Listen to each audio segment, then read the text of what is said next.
Tarih kitaplarında bize hep aynı hikaye anlatıldı. İnsanlar önce tarımı keşfetti, tohum ekmeği öğrendi.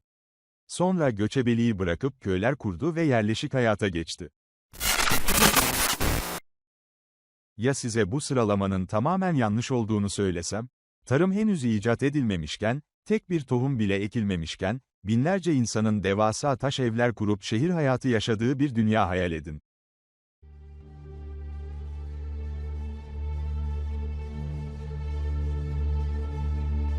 Bugün, insanlık tarihinin en büyük ezberini bozan, medeniyetin gerçek başlangıç noktasına, gizemli Natufian kültürüne gidiyoruz. Hazırsanız, tarihin akışını değiştiren o döneme göz atalım. Günümüzden yaklaşık 15.000 yıl önce, Doğu Akdeniz kıyılarında, bugün Levant dediğimiz bölgede benzersiz bir topluluk ortaya çıktı. Arkeologlar onlara, Natufianlar, diyor.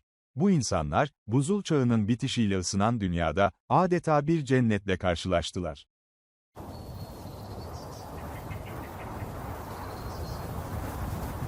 Doğa o kadar cömertti ki, ovalar kilometrelerce uzanan yabani buğday ve arpa tarlalarıyla doluydu. Tohum ekmelerine gerek yoktu, çünkü doğa onlara zaten istemedikleri kadar tahıl sunuyordu. İşte bu bolluk, insanlık tarihinde bir ilki gerçekleştirdi. Göç etmek zorunda kalmadılar. Mağaraları terk ettiler ve tarihin ilk kalıcı köylerini kurdular. Taş temelli, yuvarlak planlı, içi sıvalı bu evler, insanlığın göçebeliğe vurduğu ilk ket oldu. Henüz ne bir çiftçiydiler ne de hayvan evcilleştirmişlerdi, onlar, yerleşik avcı toplayıcılardı. Yerleşik hayat, beraberinde yeni bir teknolojiyi getirdi. Natufianlar, mikrolit adı verilen küçük, geometrik çakmak taşlarını kemik veya ahşap saplara dizerek tarihin ilk oraklarını icat ettiler. Bu oraklar, insanlığın doğayı hasat etmek için kullandığı ilk profesyonel aletlerdi. Toplanan tahıllar, tonlarca ağırlıktaki bazalt taş havanlarda öğütülüyordu. Bu havanlar o kadar ağırdı ki, göçebe bir topluluğun bunları yanında taşıması imkansızdı. Yani bu taşlar, onların bu topraklara kalıcı olarak bağlandığının en büyük kanıtıydı. Hatta yapılan son araştırmalar, bu havanlarda yabani tahıllardan tarihin ilk birasını ürettiklerini de gösteriyor.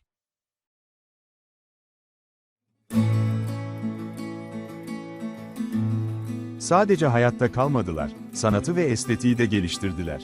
Karşınızda duran bu küçük taş heykelcik, Ayn Sahri aşıkları olarak bilinir ve insanlık tarihinde iki insanın birbirine sarılmasını, sevgiyi ve cinselliği tasvir eden bilinen en eski sanat eseridir.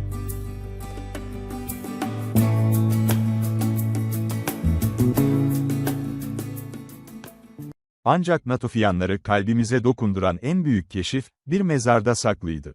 Arkeologlar, 12.000 yıl önce gömülmüş bir insanın iskeletini bulduklarında gözlerine inanamadılar. Bu insanın sol eli, bir köpek yavrusunun gövdesine sarılmış durumdaydı. Bu, insanın en sadık dostu olan köpeği evcilleştirdiğine ve onunla sevgi bağı kurduğuna dair tarihteki ilk kesin kanıttı. Natufianların manevi dünyası da oldukça karmaşıktı. Ölülerini evlerinin tabanına gömerler, daha sonra mistik ritüeller için kafataslarını yerinden çıkarıp saklarlardı. Bir şaman kadınına ait mezarda ise, kadının yanına düzinelerce kaplumbağa kabuğu, leopar kuyruğu ve kartal kanadı bırakılmıştı. Bu inanç ritüelleri, binlerce yıl sonra Anadolu'da yükselecek olan Göbekli Tepe'nin de habercisiydi. Peki, bu cennet gibi yaşam nasıl sona erdi? Yaklaşık 12.000 yıl önce, dünya ani ve korkunç bir iklim kriziyle sarsıldı. Havalar aniden soğudu ve kuraklık başladı. O uçsuz bucaksız yabani buğday tarlaları yok olmaya yüz tuttu. Natufianlar bir yol ayrımındaydı, ya tekrar göçebe olacaklardı ya da yerleşik kalmak için bir çare bulacaklardı. Onlar ikinciyi seçti. Doğanın kendilerine vermediği tahılı, kendi elleriyle toprağa ekip sulamaya başladılar. Yani tarım, bir keyif değil, hayatta kalma krizi sonucunda mecburen icat edildi. Natufianlar, Neolitik devrimin fitilini ateşleyip tarih sahnesinden çekildiler.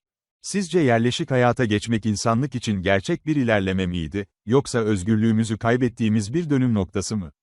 Yorumlarda buluşalım. Bu tarz tarih gizemlerini kaçırmamak için videoyu beğenmeyi ve kanala abone olmayı unutmayın. Bir sonraki videoda görüşmek üzere.